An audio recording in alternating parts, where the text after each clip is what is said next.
I would like to thank Eduardo Manalo and the Iglesia ni Cristo for organizing and mobilizing its members in today's prayer rally for peace.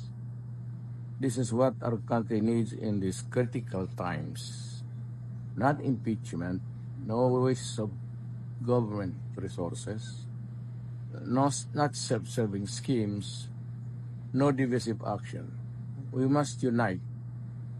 We must move forward as one. We must serve the people.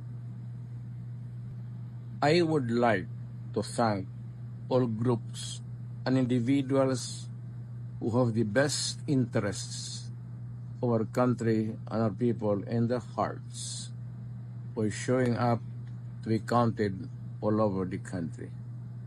This participation in the prayer rally show that they know and care.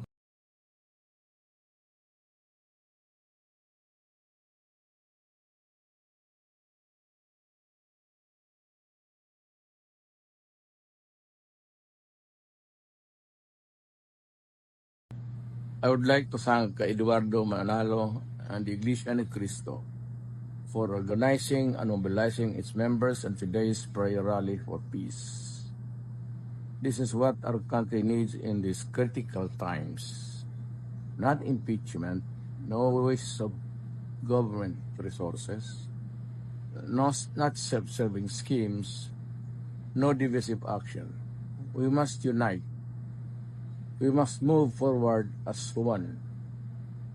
We must serve the people.